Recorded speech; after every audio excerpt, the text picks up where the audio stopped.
beat again, just got beat. But still, this game's better than all your dirt track riding. Have a look at me and wonder what it is you're looking at. You can tell I'm not a copper, 'cause I've not got a copper's hat.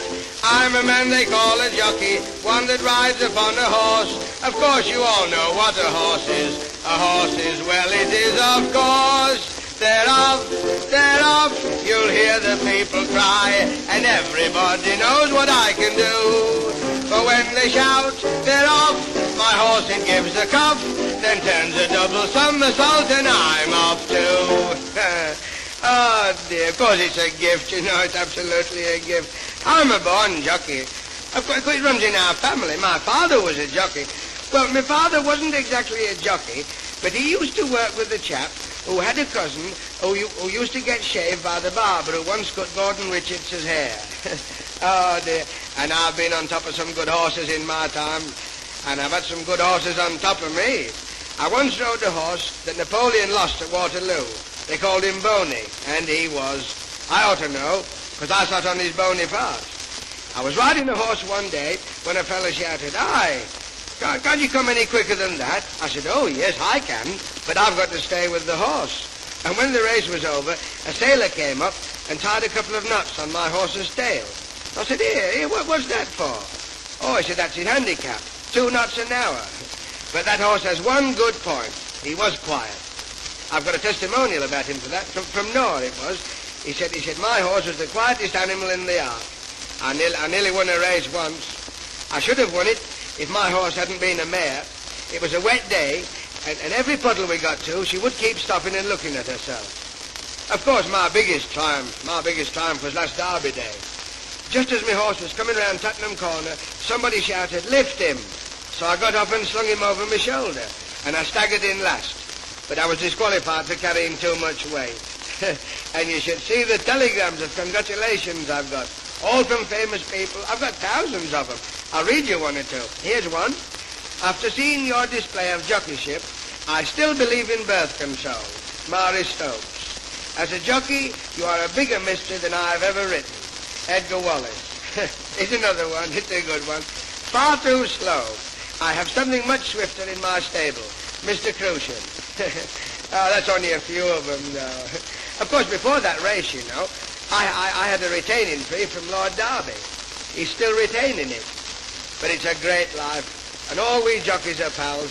Our motto is, all pull together. It's a good motto, as long as you're not caught pulling. But I'm thinking of applying for a trainer's license myself, you know. I've got a horse of my own, and with my reputation as a jockey, I shall soon have a stable, even if it's an empty one. Anyway, I've got a good horse to start with, and if you'll turn this over, I'll tell you all about him. Mates, shall I tell you the story of the Dover Express from New York, of how we were starving for water with nothing to eat but cold pork. On the 41st day of September, 1800 and fried fish and chips, a burglar had stolen the tunnel to stop the rich people's cheap trips. I just lit the gas in the parlour, and as I sat there in the dark, I heard the cry, "Boys, man the lifeboat." A ship had been wrecked in the park. So we rushed in the house that was blazing to rescue that mother and child. The tears of that mother were bitter, and the beers we had after were mild. 'Twas 40 long years since it happened. I was then only 60 years old. 'Twas a hot, foggy day in Julember, and everyone's noses looked cold. And that's how a woman deceived me. I hate 'em like poison because I've not always been what I am, sir. I once used to be what I was. Hey, what about my money? I've got your hawk in this next race. What are you going to do about it? Wait a minute. You're in this race, aren't you? Well, now listen, now you start the other horses. I'll catch up to them, but I must tell these people about my horse. What sort of a horse have I got, sir? Well, he isn't much to look at. He stoops. But when you notice the shape of his ribs, sir, you'll think that I feed him on hoops. His sire once belonged to a milkman. His dam I've forgotten somehow, but I think he takes after his dam, sir, because he's no damn good up to now.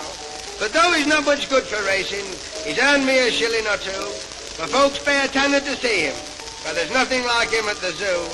An old lady asked, was he nervous? Did he shy when there's motors about? I said, Lord love me, ma'am, shy at motors?